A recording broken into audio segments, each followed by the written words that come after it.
Seriously, I've never seen a woman like this in my life. You are too much. Come on. I love it so much. Yeah.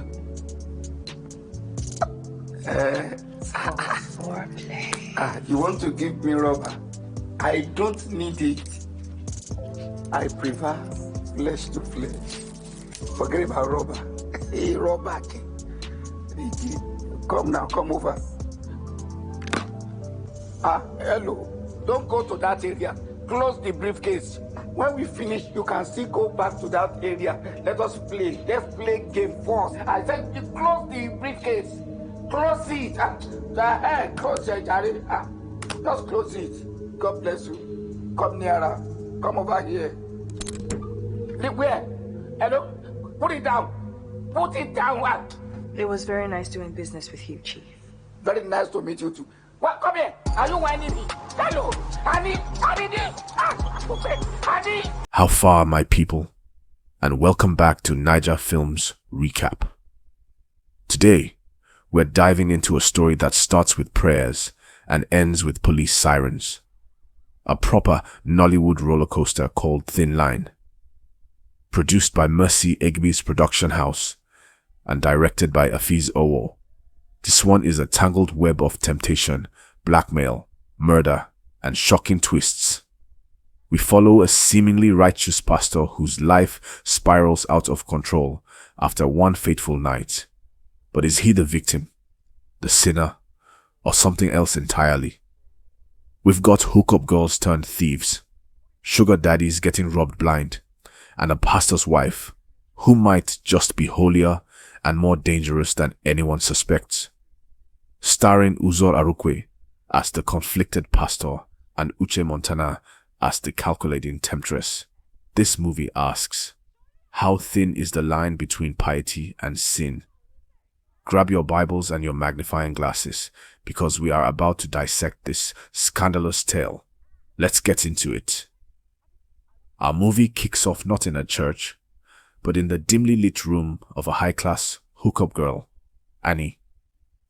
She's just finished entertaining a client, Shiba, who's now cleaning up in the bathroom. But Annie isn't resting. She's working overtime, stealthily pocketing Shiba's expensive watch and jewelry. Just as she's about to make a clean getaway, Shiba, in the bathroom, asking for one more round. Annie agrees, but her eyes betray her impatience. When Shiba emerges, she makes a run for it. He realizes she's robbing him and gives chase. He pulls out his gun, fires warning shots like a pro, and chased after her. Annie escaped, leaving Shiba fuming and empty-handed. This girl is not just selling her body.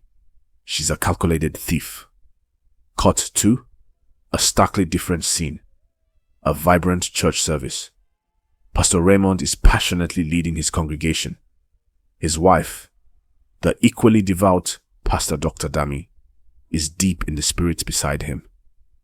They are the picture of a power couple in Christ. Ironically, as Raymond preaches about spotting red flags in relationships, mentioning young girls dressing inappropriately, Annie is in her room, listening to his sermon, streamed live on YouTube, while applying perfume, getting ready for her next project. Raymond prays fervently against soul suckers disguising as lovers, unaware that one is watching him, perhaps marking him as her next target. Annie's high-class hustle hits a snag. Her pimp, Madame Rookie, confronts her angrily back at the hotel. Shiba, the client she robbed, came raising hell, threatening to burn the place down. As a result, Annie is fired and kicked out, demoted from elite escort to common streetwalker. Go join the ones that hang by the roadside. Madame Rookie snarls. Annie pushes back, but she's powerless. We find Annie back on the streets, trying to reclaim her old spot. She encounters former rivals, Omoye and Edna. who are complaining about cheapskate customers in this hard economy. They are immediately hostile towards Annie, fearing she'll steal their clients. A tough war brews, forcing Annie to find a new corner. Her luck seems to change when a flashy car pulls up. Inside is Chief Adetola, an older man looking for a good time, accompanied by his hilariously cautious driver. The driver repeatedly warns Chief against picking up street girls, but Chief is determined. He calls Annie over. A negotiation ensues, filled with comical warnings from the driver. Don't do long time. Don't take dessert. You will die on the field. Chief ignores him, booking Annie for the main dish, the whole course meal. Long time, all packages included. They head to a hotel room. Annie immediately takes control. We will kill ourselves today, she purrs, before expertly tying Chief's hands to the bedposts. Chief is thrilled, anticipating a wild night. As Annie prepares, Chief spots his briefcase nearby, filled with cash, dollars no less. Don't go there, he warns playfully. When we finish, you can go back to that area. He thinks she's reaching for protection. She's actually eyeing the real prize. Annie ignores his protests, grabs the briefcase, and coolly walks towards the door.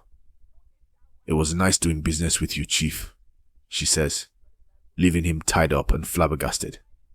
Annie! Annie! Are you whining me? Reception!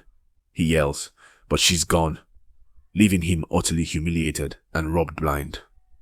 Annie is back in the game, bigger and bolder. We return to Pastor Raymond's world.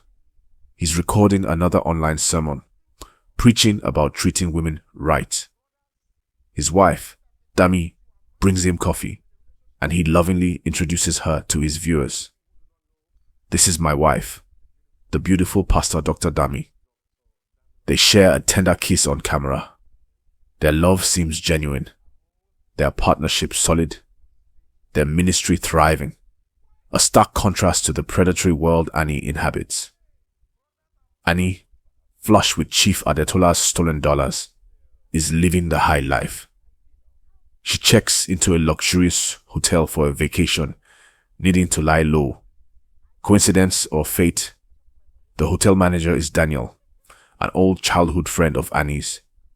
Even more fateful, Pastor Raymond, returning from a youth conference, also checks into the same hotel to rest before his flight home the next day. At the check-in counter, Daniel recognizes Raymond. Pastor Ray, my good friend. They greet warmly, reminiscing briefly. As they chat, Annie stands nearby, observing Raymond intently. She recognizes him instantly from his online sermons. That predatory glint is back in her eyes. Here is a man of God, seemingly virtuous, successful.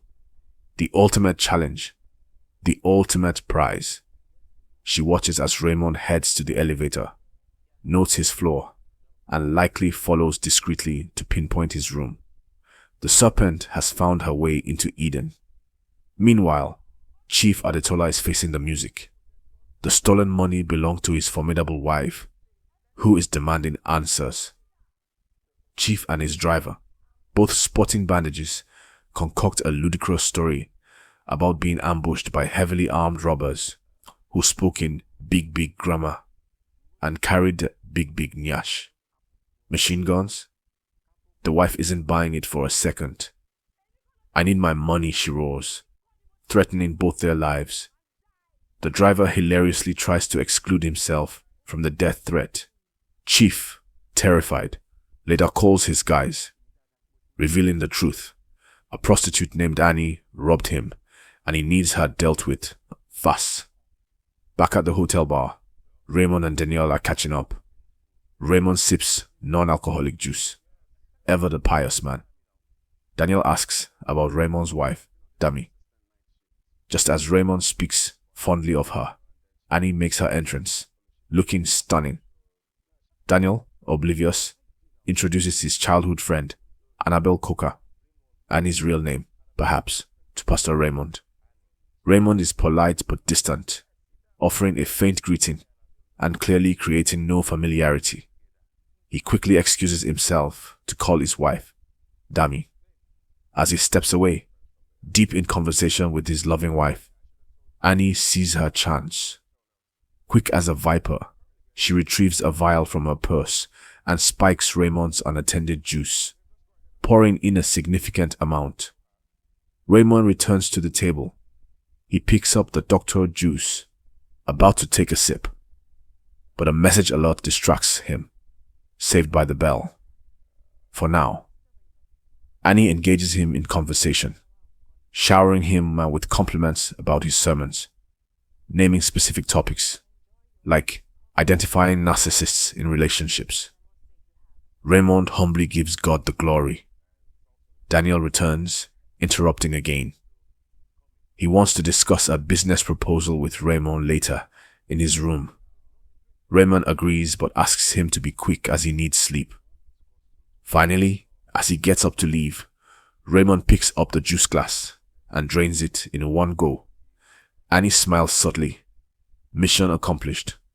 By the time Pastor Raymond reaches his hotel room, the drug is hitting hard. His head spins. His vision blurs. He stumbles, falling onto a chair. Why do I feel so funny? He mutters, confusion turning to panic. He's losing control, drowsiness overwhelming him.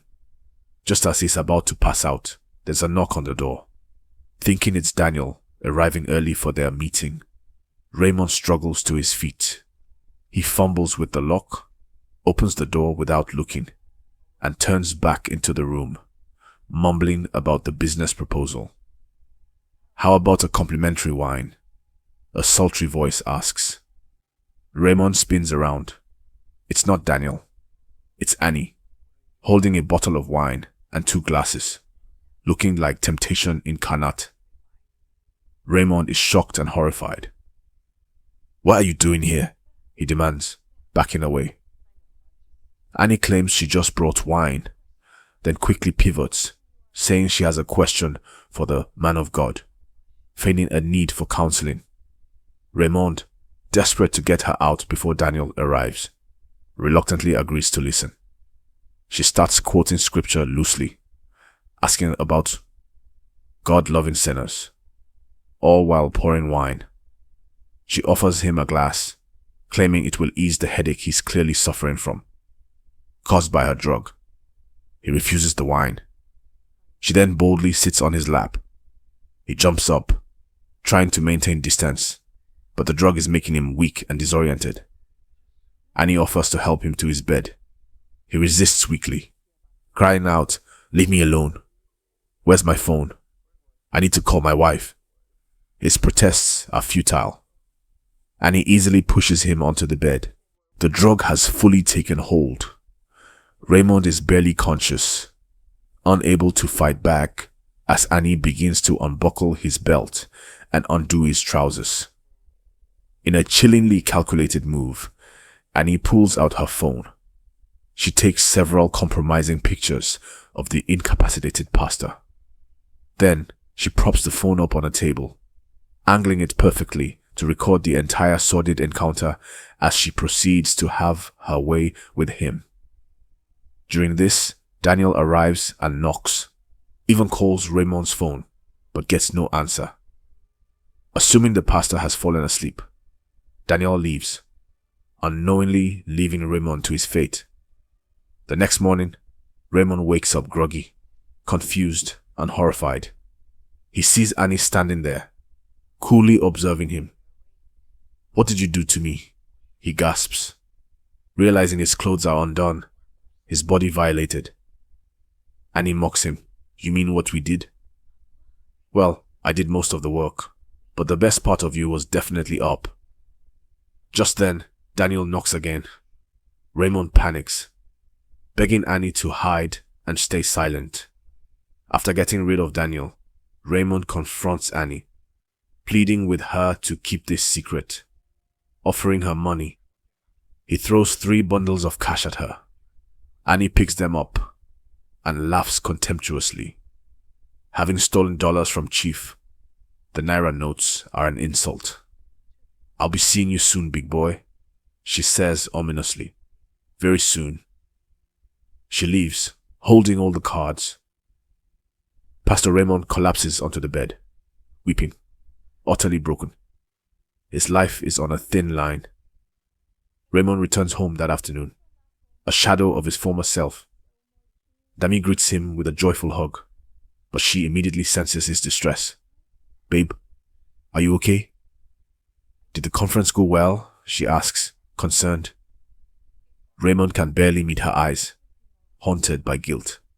He fakes normalcy, suggesting they go upstairs to talk, needing time to compose himself. The next morning, the guilt consumes him. As Dami happily prepares breakfast, singing, Raymond watches her from the stairs, tears welling up. He quickly wipes them away, trying to maintain composure. He suggests they do a live video together about how couples first met. Perhaps a desperate attempt to cling to the image of their perfect marriage. Dami again senses something is wrong, but he lies, insisting everything is fine. His conscience torments him. Even a simple comment from Dami makes him jump, fearing exposure. Raymond returns home that afternoon, a shadow of his former self. Meanwhile, Chief Adetola's woes continue. He loses money betting on a football match. His wife confronts him again about her stolen money. He tries to lie, claiming he won the bet, but she sees through him, especially when he admits he used the money she gave him for their children's upkeep. She attacks him furiously. Pastor Raymond is trying to write a sermon when his phone pings. It's Annie. She sends the compromising photos she took. Raymond is horrified, his glasses nearly falling off his face. The blackmail has begun. He drives out, parking somewhere secluded, praying desperately for God's intervention, for this nightmare to end. Right on cue, Annie calls. "Hey Ray," she purrs. Raymond demands to know what she wants. She gives him an address and tells him to come over. He refuses, calling her a demon, but she simply tells him to save his breath. They have much to discuss. Raymond arrives at Annie's place, desperate.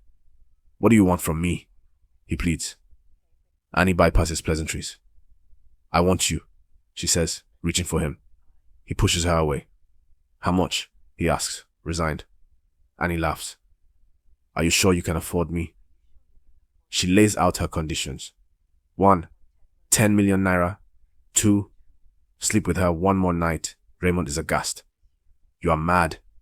"Yes, very mad," she confirms coolly. He tries to negotiate. 5 million, then 10 million, but no sex. Annie refuses.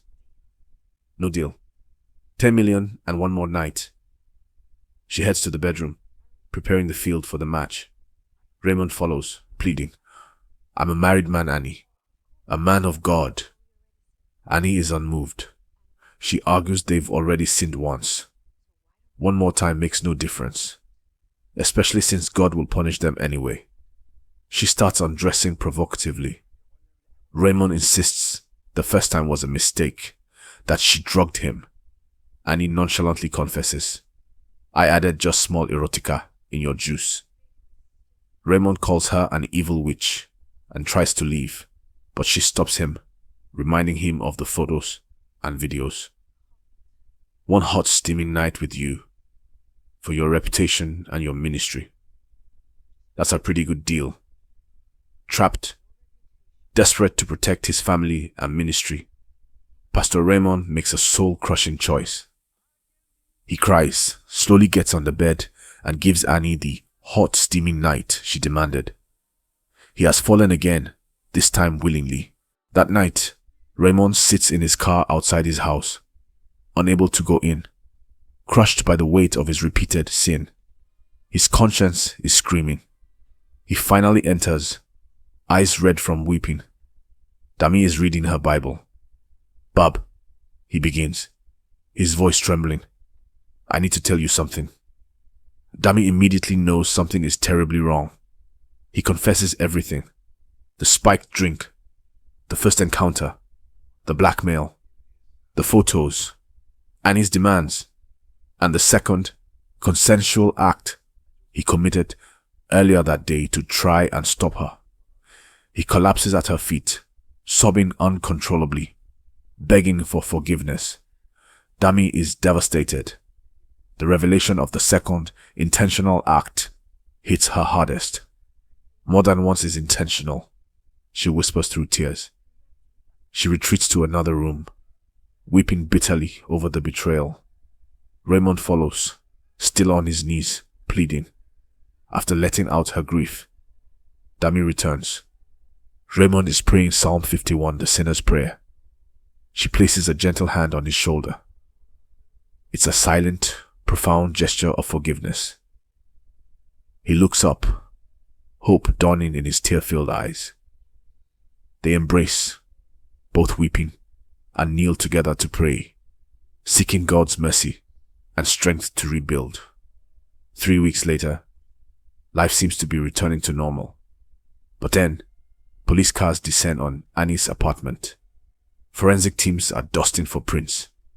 Annie is found dead, murdered. Detectives James and Eno are on the case.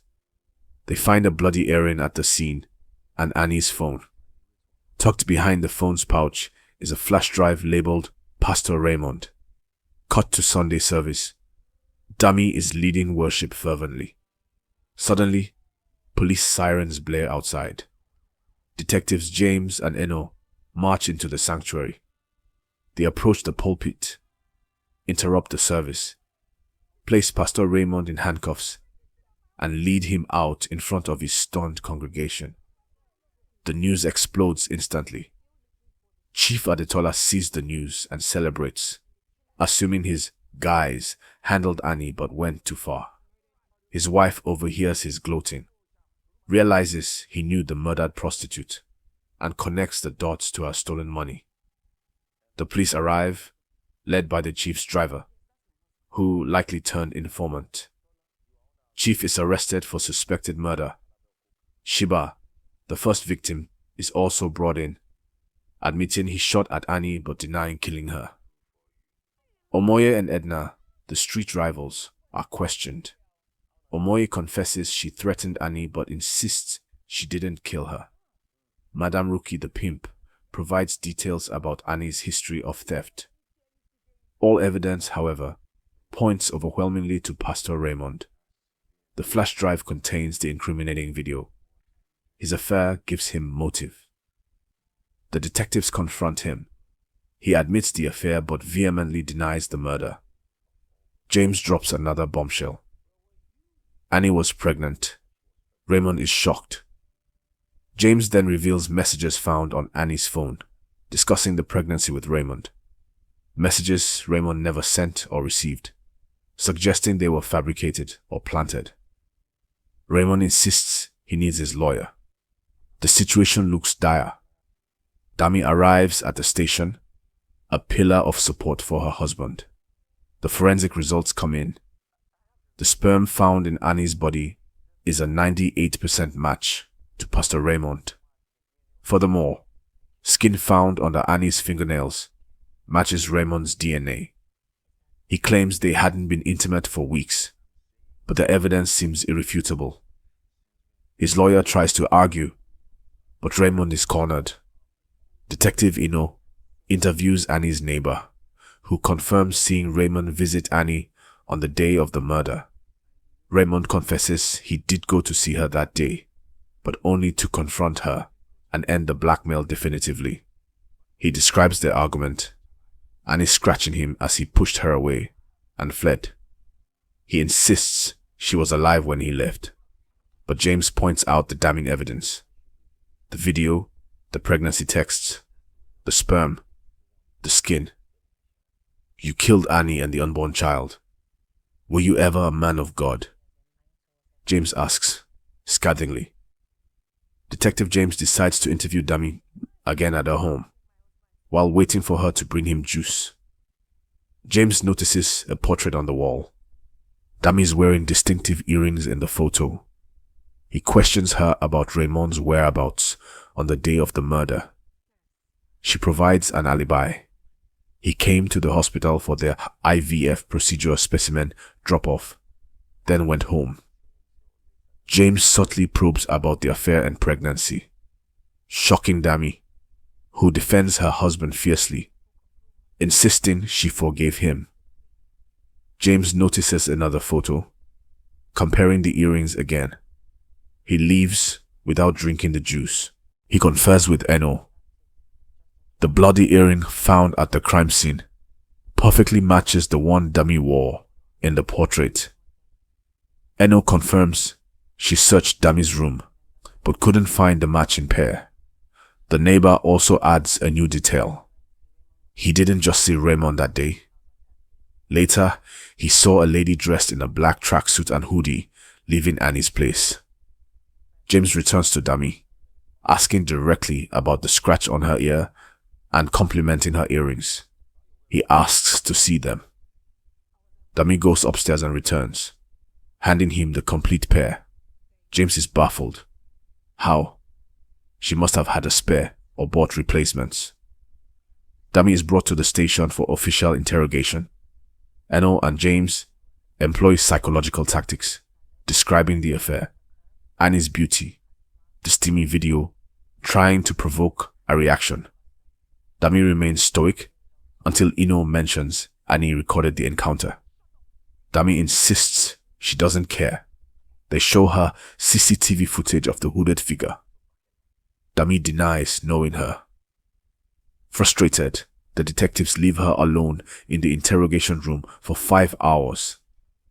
When they return, they hit her hard. James accuses her of murdering Annie and framing her husband. Eno graphically describes Annie's supposed allure. Finally, Dami snaps. "She's not innocent," she screams. "I am the innocent person here." She confesses everything. Overhearing Raymond's call with Annie after he promised to cut ties, finding incriminating messages, tracking him to Annie's place using a tracker planted in his car, waiting until he left, confronting Annie, the violent fight triggered by Annie revealing her pregnancy. In 2 months, I did what you could not do in 10 years. Smashing Annie's head in a fit of rage.